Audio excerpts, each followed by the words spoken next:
Attend केले होते. आणि प्रिव्हियस एक माझी शिबिरार्थी आजी शिबिरार्थींना याच शिबिरात गाईड करतोय, यापेक्षा एका संस्कार शिबिराचं यश काय असेल मित्रांनो? बरोबर आहे. तर सर्वप्रथम विद्येची देवता सरस्वती माता, त्यानंतर गणपती बाप्पा आणि श्री गुरु गोविंद सिंगजी यांच्या चरणी माझं नमन. आणि त्यानंतर महाराष्ट्राचा आराध्य दैवत छत्रपती शिवाजी महाराज यांना मला मानाचा मुजरा. तर छत्रपती शिवाजी महाराज की जय. चला आपण एक सगळ्यात पहिले आपण एक काय करू, एक आपण एक ऍक्टिव्हिटी करू. तर जानेवारी ते मार्च शिवाले ज्यांचा बर्थडे आहे त्यांनी कृपया उभं टाका प्लीज. जानेवारी ते मार्च वाले, ठीक आहे? ओके. अरे बापरे, बरेच जण त्यामध्ये. त्यानंतर त्यांनी काय करायचं माहिती का? त्यांनी असं करायचं, असं. ओके. त्यानंतर एप्रिल ते जून वाले उघडा विचार. त्यांनी काय करायचं? त्यांनी असं करायचं, त्यांनी असं करायचं एप्रिल ते जून वर, ठीक आहे? त्यानंतर जुलै ते सप्टेंबर वर त्यांनी असं करायचं. जुलै ते सप्टेंबर वाले त्यांनी असं करायचं. कळलं? पहिले असं, नंतर असं, नंतर असं. आणि राहिलेले ऑक्टोबर ते डिसेंबर त्यांनी असं करायचं. अरे याचं बड्डे नाही का? कुठं तुम्हाला बड्डे नाही आहे? कळलं का? जानेवारी ते मार्च वाले असं, एप्रिल ते कोण म्हणले तुम्हाला? जून वाले असं, सॉरी असं. त्यानंतर जुलै ते सप्टेंबर मध्ये असं करायचं. आणि त्यानंतर ऑक्टोबर ते डिसेंबर मध्ये असं करायचं. असंच थांबा एक.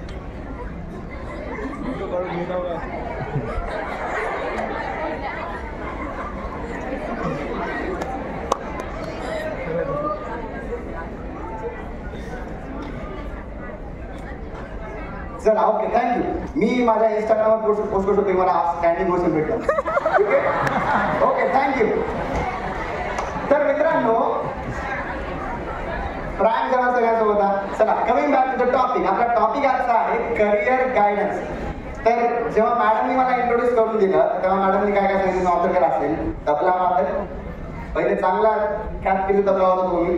त्यानंतर मग मला IIT इंजिनियर कॉर्पोरेट जॉब होता. त्यानंतर आता टीचर आहे. अरे एक माणूस पहिले तबला वादक होता, त्यानंतर इंजिनियर कॉर्पोरेट जॉब होता आणि त्यानंतर आज कोण आहे? टीचर आहे. असं 3 वेगवेगळ्या फील्ड मधला माणूस तुमच्या समोर तुम्हाला काय करिअर करणार आहे याला स्वतःलाच माहिती करिअर काय असतं ते. बरोबर आहे की नाही? असा प्रश्न बऱ्याच जणांना पडला असेल. तर इथं बसला आहे की मला सांगा रे, गुगलचा CEO कोण आहे रे? सुंदर पिचाई. करेक्ट. तर त्याचं क्वालिफिकेशन काय आहे? IIT बेटा कॉलेजचं नाव. What is the qualification? नाही माहिती? अरे अरे इंजिनियर. कोणता इंजिनियर बेटा? Software engineer. वाटतं सगळ्यांना नाही, तो सॉफ्टवेअर इंजिनियर नाहीये. He is a metallurgy engineer. म्हणजे काय? धातू असतात मेटल्स आपले, त्याच्याबद्दल त्याचा स्टडी होतं 4 वर्षाचं. पण तो कसा CEO आहे बेटा? गुगलचा. गुगल काय करते? सॉफ्टवेअर मध्ये. बरोबर आहे. अजून एक क्वेश्चन तुम्हाला. सॅमसंग सगळ्यांना माहिती? सॅमसंग कशी कंपनी आहे बेटा? मोबाईलची कंपनी. जर तुम्हाला सांगितलं मी सॅमसंग कंपनीमध्ये किराणा दुकान होतं, कसं वाटेल? खरं होतं पहिले किराणा दुकान, नंतर रिअल इस्टेट, नंतर मग इलेक्ट्रॉनिक्स मध्ये घुसली कंपनी. तर तुम्हाला हे सांगायचं मित्रांनो, जर असे एवढे मोठे व्यक्तिमत्व जर तुमचं करिअर शिफ्ट करू शकतात तर आपण काय? तर एक गोष्ट मला सांगतो मी, करिअर कॅन चेंज. फक्त करिअर चेंज करण्याची धमक, ताकद आणि इच्छाशक्ती तुमच्यामध्ये पाहिजे. तर सगळ्यात पहिला क्वेश्चन आहे, करिअर म्हणजे काय? विचार सांगा मुलांना. What career? तुमची डेफिनेशन काय करिअरची? अरे झोपले का? What is career? सांगा. एनीवन? What is career? चांगला पैसा? Yes study. ड्रीम. ओके. और नेक्स्ट. अरे कोणाच माहिती करिअर म्हणजे काय? हा यस प्लीज.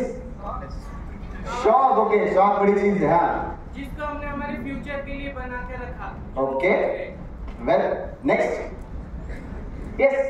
जीवनाचा एक पर्पस. जीवनाचा एक पर्पस. छान एकदम मस्त. अजून हा सक्सेस. ओके सक्सेस म्हणजे करिअर. Okay what next. बरेच मुलं तुम्ही हुशार आहेत. मला वाटतं तुम्हाला एक्सपिरियन्स होतो की सगळ्यात चांगला पैसा, चांगला जॉब, चांगली कंपनी, चांगलं घर, बंगला, जायदाद, त्यानंतर चांगली बायको की नवरा भेटणार हे सगळं करिअर असतं. बरोबर आहे. चला चांगली गोष्ट म्हणजे पोरं तुम्ही चांगल्यापैकी प्रगल्भ आहात. ठीक आहे. तर मित्रांनो हे जे सगळे तुम्हाला सांगितले मी आता आणि तुम्ही मला सांगितलं एक्झॅक्टली करेक्ट आहे. पण करिअर म्हणजे अशी गोष्ट जी तुम्हाला तुमच्या आयुष्याचे 30-40 वर्ष तुम्हाला रोज करायची. तुम्ही रोज उठला सकाळी तुम्ही आज स्वतःच्या आईवडिलांना बघा. समजा टीचर असतील ते किंवा कुठं गव्हर्नमेंट जॉबवर असतील. सकाळी उठणार, जॉबमध्ये जाणार, काम करून पुन्हा वापस येणार. त्यांना हे रोज रोज रोज रोज आयुष्याचे 40 वर्ष करावं लागतं. तर याला आपण म्हणतो करिअर. तर स्ट्रॉंग करिअर म्हणजे काय? मला इकडे स्ट्रॉंग बिल्डिंग. सगळ्यात उंच बिल्डिंग कोणती आहे जगातली आपली? बुर्ज खलिफा. कशी आहे रे? अशी आहे की अशी आहे? अशी आहे नाही का? असं काय नाही मला जाते मस्त एकदम अशी तीन मस्त एकदम बिल्डिंग भारी. वर मस्त मोठं खाली छोटं का नाही? हा बेस पक्का पाहिजे. क्या बात. बेस पक्का पाहिजे. तर काय बेस पक्का पाहिजे मला सांगा. Y base required? हा बॅलन्स राहतं. बिल्डिंग त्या बुर्ज खलिफा आहे वाळवंटामध्ये. वाळवंटात तुमच्या असे पूर्ण तुफान असतात. रेत का सँड. सँड का काय होतं उसको तुफान बोलतो. जर ते आला आणि तुमची बिल्डिंग जर बेस पक्का नसेल फक्त बिल्डिंग वर मोठी दिसते तुम्हाला एकदम वा काय भारी दिसते पूर्ण एकदम आणि तुफान आला तर काय होईल माहिती का?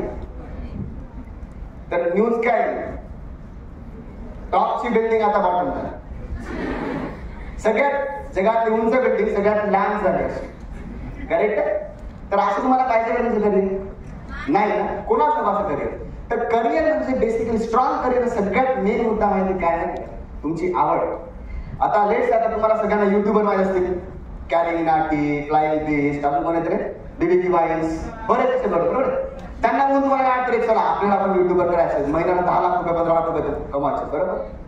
पण जेव्हा तुम्ही ते बघून गोष्ट करायला लागता तुम्हाला नंतर कळतं अरे मला काहीच माहिती त्याच्यामध्ये की मला इंटरेस्ट नाहीये. एक लेवलवर तुम्हाला पैसे भेटतील पण एका पॉईंटला काय माहिती का तुम्हाला स्टॅग्नेशन तुम्ही थांबता तिथं.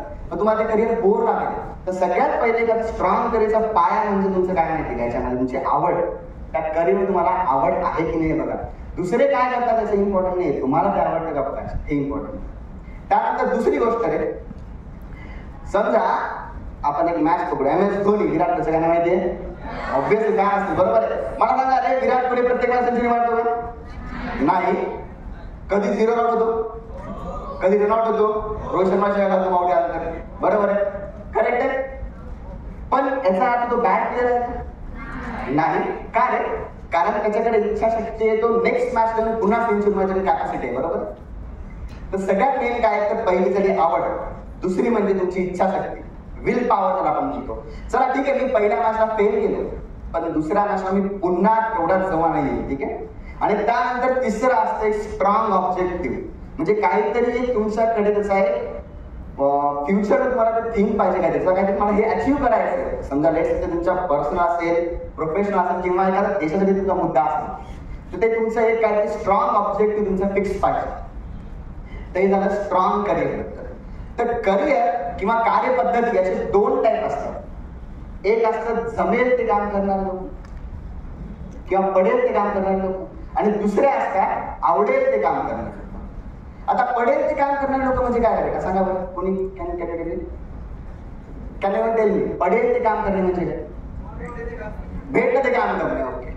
आणि आवडेल ते काम करणे म्हणजे इच्छा पाहिजे करायला. बरोबर आहे. आता लेट्स पडेल ते काम करायचं आपण एक्झाम्पल बघू. तुम्ही 12 तासात जवळपास 10-12 काम मुलं सगळ्यांनी तर इमॅजिन करा मी इंजिनिअरिंग चूज केलं. ठीक आहे. इंजिनिअरिंग तुफान अभ्यास केला. जेडमध्ये एक्झाम फोडला तुम्ही पूर्ण एकदम IIT ला गेला. IIT ला फुल अभ्यास केला तुम्ही. IIT तुम्ही मेकॅनिकल इंजिनिअरिंग घेतली तुम्हाला आवडतं. तुम्हाला कार डिझाईन करायला खूप आवडतं. मग कारची कंपनी तुमची ड्रीम कंपनी आहे मर्सिडीज बेन्झ. सगळ्यांना माहिती मर्सिडीज तुमच्या कॉलेजला आणि तुम्हाला फाड फाड फाड फाड उत्तर दिले आणि तुम्हाला प्लेस करून टाकायचे. पॅकेज 30-35 लाख. महिन्याला 2-2.5 लाख घट्ट. मग आयफोन 15, त्यानंतर रॉयल एनफिल्ड किंवा काही आपल्या KTM तुमच्या आवड सगळ्यांची गाडी घेणार, बरोबर आहे. तर तुम्ही फुल खुश एकदम. कॉलेज झालं, डिग्री एकदम मस्त पार पाडली, तुम्हाला डिग्री भेटल्यानंतर तुमच्या कंपनीचा पहिला दिवस. तुम्ही कंपनीमध्ये गेले, तुम्हाला कळलं तुम्हाला काय वाटतं कार डिझाईन करायला, पण तुम्हाला टाकलं त्यांनी सेल्स डिपार्टमेंट. सगळ्यांना सेल्स डिपार्टमेंट असतं. सेल्स डिपार्टमेंट काय सेल्स डिपार्टमेंट? प्रोडक्ट विकणे, करेक्ट आहे. आता तुम्हाला इथं आवडतं गाडीची डिझाईन करायला, वेळेला तुम्हाला टाकलं त्यांनी सेल्स मध्ये. तुम्ही जॉब सोडणार का? बघा 30-35 लाखाचे टाकायचे, हातात 2.5 लाख भेटणार तुम्हाला, घट्ट आहे, तुम्ही सोडणार का? पण तुमचा इंटरेस्ट आहे का? नाही, पण तरी तुम्ही करणार, बरोबर आहे. कारण का मनी येतो आणि करेक्ट आहे, बरोबर आहे. तर माणूस तिथं अडकतो पैशामध्ये, बरोबर. तर कोणात मी सांगतो 100 पैकी फक्त 4-5 जण असतील मला आवडत नाही, मी सोडून देणार नाही. पण जवळपास 95 लोक आहेत, ते काय करतील? जॉब करतील, 1-2 वर्ष करतील, त्यानंतर त्याचं पेमेंट वाढेल, प्रमोशन भेटेल, 35 ते 40, 50 करोड, 1-2 करोड होतील, तुम्ही पोस्ट होतात. पण मनात कुठतरी गोष्ट राहून जाईल, बेटा की मी जेव्हा माझं करिअर इमॅजिन केलं होतं तेव्हा मला करायचं काय होतं?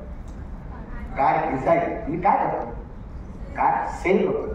प्रोफेशन रॉंग नाहीये, दोन्ही प्रोफेशन करेक्ट आहे, पण तुमचं मन काय म्हणतं तुम्हाला की तुम्ही कार डिझाईन करायला, पण तुम्ही करताय काय? कार सेल करताय. तर मित्रांनो, आपल्या समाजातून मला एवढं प्रेशर असतं, तर आपण जनरली काय करतो माहिती का? We follow the trend of the world. म्हणजे आपण जगाचा ट्रेंड बघतो आणि तिकडे बघतात. आता सगळी 10वी झाली, काय करणार तुम्ही? सायन्स. जॉब नाही, तुम्ही जॉब म्हणलेलं नाही, जॉब झालं जॉब नाही, जॉब. ठीक आहे. 10वी नंतर काय करणार? Science, commerce, arts. Generally trend काय असतं? जे हुशार बोलत सायन्स घेतात, थोडे मिडलवाले बोल काय घेतात? कॉमर्स. आणि त्यानंतर काय? तिसरे बिचारे गरीब बोल आर्ट्स, बरोबर आहे. पण हे कम्प्लिटली रॉंग आहे. असं काही गरज नाही बरं. जो हुशार विद्यार्थ्यांनी सायन्स घ्यायला पाहिजे, कॉमर्स. पण ती फक्त आपलं काय पडते समाजामध्ये एक ट्रेंड झाला, म्हणजे हुशार विद्यार्थी सायन्स घेणार. पण भले त्या विद्यार्थ्याला सायन्स आवडो नवडो याचं काही घेणं नाही. पण समजा मी इमॅजिन करा, लेट्स से तुम्हाला 10वीला 96% आले आणि तुम्ही घरच्यांना मध्ये मला आर्ट्स घ्यायचे, तुमच्या आईवडील काय करतात तुम्हाला? उत्तर माहिती कोण म्हणलं? एक्झॅक्टली खानाचा वेळा नाही. ओके, ठीक आहे. ऑब्विसली करेक्ट आहे. कारण का घरच्यांना वाटतं काय रे बेटा, आता सायन्स एकदम प्रेस्टिजियस, त्यानंतर ठीक आहे कॉमर्स, नाही तेव्हा कॉमर्स आता बराच आला ट्रेंड आला, कारण CA आपल्या ऑपॉर्च्युनिटी वाढतात, बरोबर. आर्ट्स नावाची जी बिचारी आहे तिला काहीच स्कोप नाही असं आपल्याला वाटतं, करेक्ट आहे. म्हणून आपण चूज काय करणार? सायन्स. मग सायन्स मध्ये काय 2 ऑप्शन तुमच्याकडे, कोणकोणते? इंजिनिअरिंग किंवा MBBS. त्यानंतर मग समजा तुमचे भाऊ बहीण तुम्हाला सांगा की इंजिनिअरिंग कर खाली असते किंवा नीट कर खाली असते, मग त्यानंतर आपण जातो कॉलेज, क्लास लावणे, हे करणे, ते करणे. नंतर मग तुम्हाला तुमच्या अंगावर फिजिक्स, नंतर केमिस्ट्री पडतं आणि मध्ये सगळ्यात मोठा भाऊ करणारा मॅथ्स येतो, जो मॅथ्स घेतात तर. आता इमॅजिन करा, लेट से तुमच्या हाताला कट लागलाय आणि ते रक्त बघून तुम्ही बेहोश झाले आणि तुम्ही बायोलॉजी घेताय. किती कॉन्ट्राडिक्टरी. म्हणजे समोर तुमचा पेशंट आला, त्याचं रक्त बघून तुम्हीच बेहोश झाला, तो पेशंट तुमच्या तुम्हाला ट्रीट करतो, कम्प्लिटली रिव्हर्स झाल्यासारख्या गोष्टी. तर त्यामुळे तुम्ही पहिले ओळखा, तुम्हाला खरंच बाळ आवडतं का? तुम्हाला रक्त बघून ते करणं होईल का तुम्हाला? किंवा मॅथ्सचे आकडे बघून तुमचं लागेल का डोकं? किंवा इकडून A+B आला, इकडून A-B आला, पटकन झालं, डोकं शांत पडेल. असं जमेल का आपल्याकडे? नाही. तर त्यामुळे माझं म्हणणं असं आहे की जगाचा ट्रेंडपेक्षा तुम्ही जास्त ना मन, त्या मनाचा ट्रेंड ओळखा. तुम्हाला आता कळणार नाही किंवा त्यावेळेस आता तुम्ही तेवढे कॅपेबल पण नसतात, तुम्ही फाईट पण करू शकणार नाही तुमच्या पॅरेंट्सना, ठीक आहे. राहा त्या ट्रेंडमध्ये. पण लक्षात ठेवा, रोज एक क्वेश्चन विचारा. कोणता क्वेश्चन?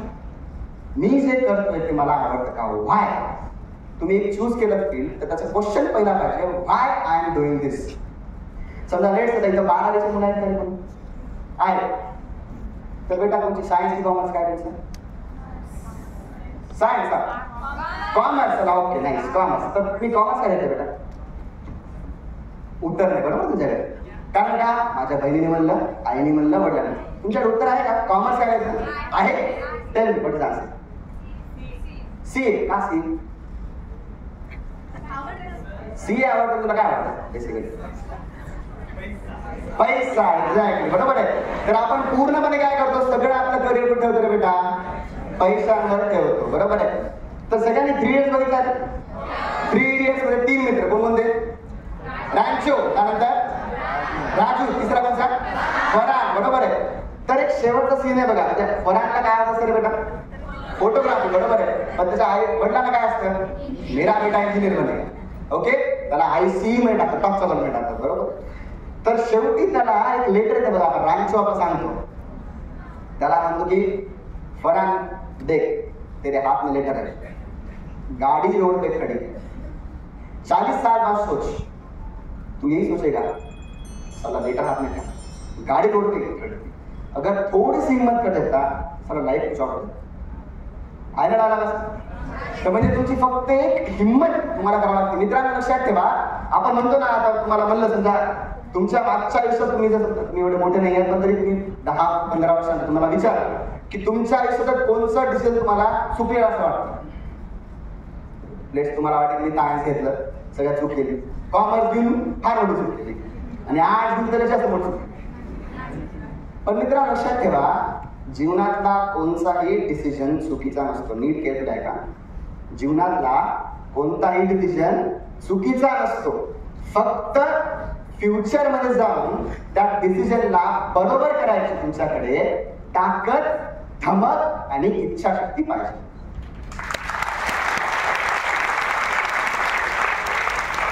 हे लक्षात ठेवा मित्रांनो, कारण तुम्ही डिसिजन घेताय तुमच्या लाईफचा आणि त्याला जसं की आपण बघतो रे बेटा, IPL आता परवाच मॅच आहे बघा. कोणती मॅच? KKR वर्सेस पंजाबची मॅच. किती मारले KKR पहिले? 262 मारले, बरोबर. 106 मारले काय, बरोबर आहे. तर पंजाब बसली असते रडून, 261 मारले, झालं, आता काही होत नाही. पण सडनली 262 झाले पूर्णपणे. ते कसं झालं? Will power. करेक्ट आहे. इमॅजिन करा आता वर्ल्ड कप, आपण हार बोलतो आपण एक्झाम्पल पकडू, वर्ल्ड कपचं एक्झाम्पल पकडू. इंडिया 9 मॅच जिंकला कंटिन्यूस. शर्मा दन मारतोय, कोहली सेंचुरी मारतोय, मोहम्मद शमी दंडे उडवतोय पूर्णपणे, बुमराह रन्स काढून तयार नाही आणि होम ग्राउंड आहे. 1.5 लाख लोक बसते स्टेडियम. ऑस्ट्रेलियन टीमने काय करावं होतं बेसिकली? आपलं जर नॉर्मल लोक असतं काय झालं असतं रे? बापरे 1.5 लाख लोक, काय होणार? हात होता काय होणार आहे?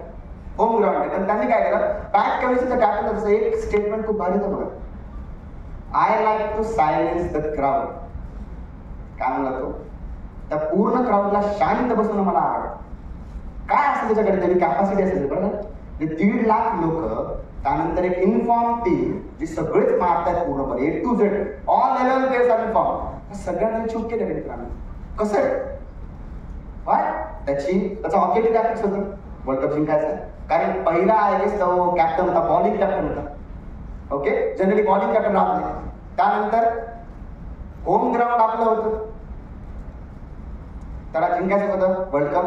त्यानंतर त्याची इच्छाशक्ती आणि त्या सगळ्याचे एक कोणतरी ट्रॅव्हल सेट नावाचा माणूस आला, त्याने रोहित शर्माची कॅच पकडून पूर्ण मॅच झाली आणि आज दन ठोकतो. आपल्याला ब्लू जशी दिसली की दन मारते, बरोबर आहे की नाही? तर तुम्हाला एखादं करिअर घडवायला तुम्हाला सगळ्यात लागतं एक ऑब्जेक्टिव्ह आणि तुमची स्ट्रॉंग विल पॉवर.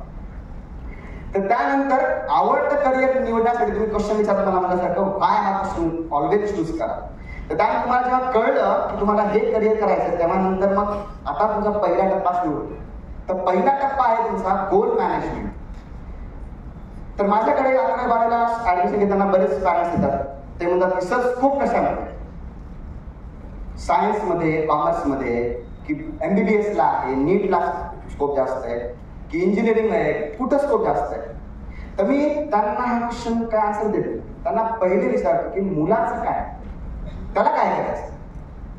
की तुम्ही टाकता त्याला मेडिकलला, त्या बिचाराला रक्त बघूनच गोळे आहे, त्याला काय करणार? स्कोप खूप आहे रे. डॉक्टर लोक केवढे मोठे डॉक्टर हॉस्पिटल बांधून राहिले, पण त्या माणसाला रक्त बघून जर भोवळ असेल तर काय करायचं? तो डॉक्टर बनणार काय सांगतो? नाही. आता समजा लेट्स त्याला म्हणलं मी इंजिनिअरिंगला टाका. इंजिनिअरिंगला कंपन्या, खूप कंपन्या आपल्या इंडियामध्ये आहे, खतरनाक पॅकेज येतं, पूर्ण लाखो करोडचे पॅकेज आहे. पण त्या जर मुलाला फिजिक्सच कळत नसेल, इकडून वेलॉसिटी चालली आहे, त्याचा डेरिव्हेटिव्ह घे, डिस्प्लेसमेंट भेटली, इंटिग्रेशन घे, ऍक्सिलेरेशन भेटलं, हे काय चाललंय पडल्याच पडतच झाला. तू काय करणार बेटा इंजिनिअरिंग?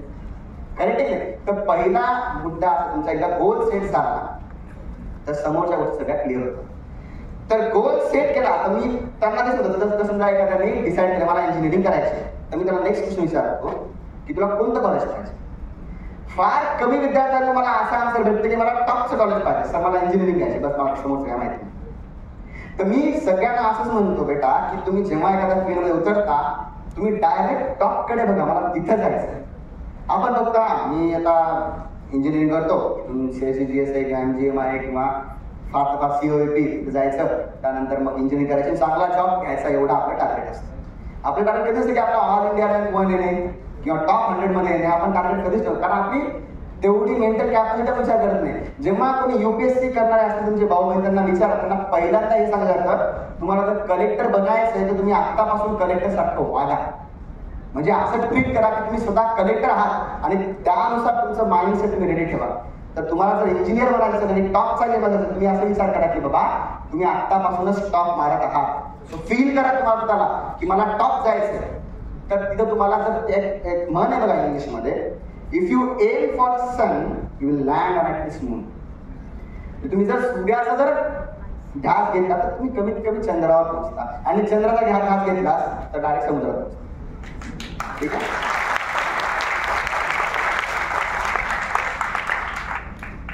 तर मित्रांनो, जेव्हा तुम्ही एखादं करिअर चूज करता तेव्हा तुम्हाला मागे ओढण्यासाठी खूप लोक रेडी असतात. तर सगळ्यात पहिले तुमचे नातेवाईक. 10वीचा रिझल्ट लागला आणि त्यांना कळालं तुमचा रिझल्ट खराब आलेला आहे, किती पडले ते? अरे काय पुढे कमी करायला पडते, बरोबर आहे की नाही? एक्सपिरियन्स तुम्हाला तर येईलच काय दिवसानंतर, चांगला रिझल्ट द्यावं माझी इच्छा आहे, पण जर खराब आला तर तुमच्या घरी डेफिनेटली बाजूबाजूचे काय हो काय झालं, 8 तास चांगला केलं, चांगलं ट्युशन लावलं, काय झालं, कसं काय? मग आपल्याला टोचून बोलणार, बरोबर आहे? बोलणार की नाही?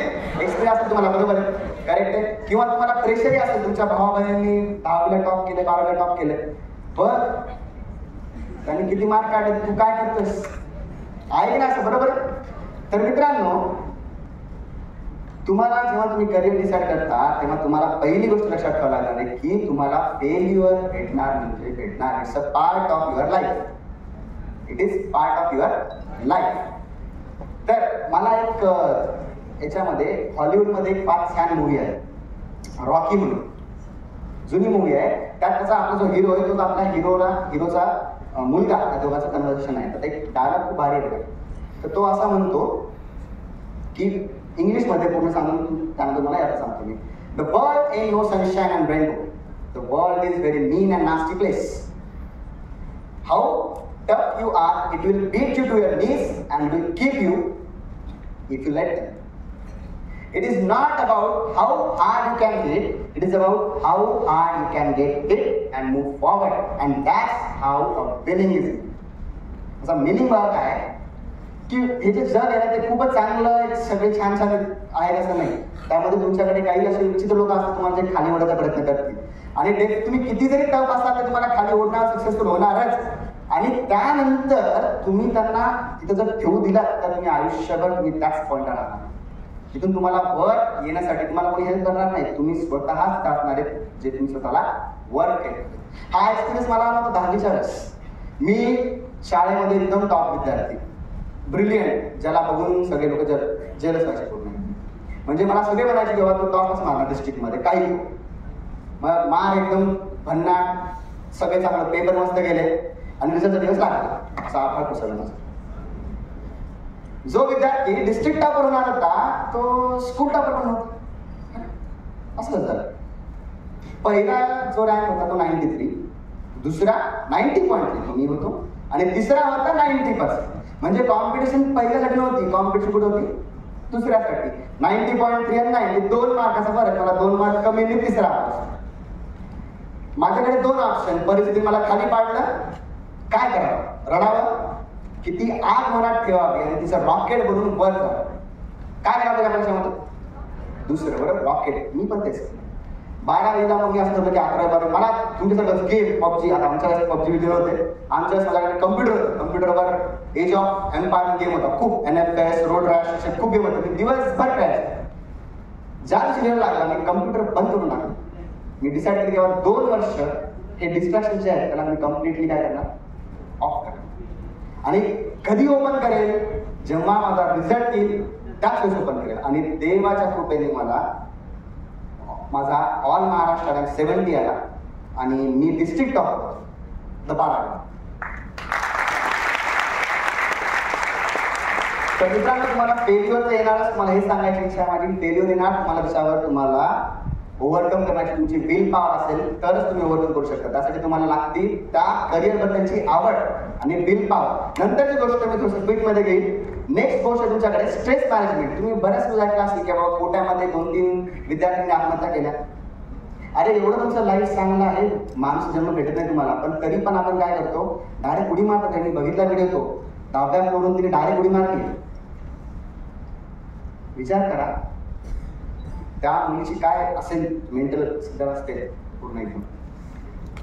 पण मित्रांनो, असं स्ट्रेस तुमचा येतो आयुष्यामध्ये तुम्हाला, पण त्यावेळेस तुमच्याकडे तुम्हाला त्याच्यावर ओव्हरकम करण्यासाठी कॅपॅसिटी पाहिजे. 3 टाईप स्ट्रेस असतात बघा. पियर प्रेशर म्हणजे प्रेशर स्ट्रेस, तो एकत्र तुम्ही पियर प्रेशर.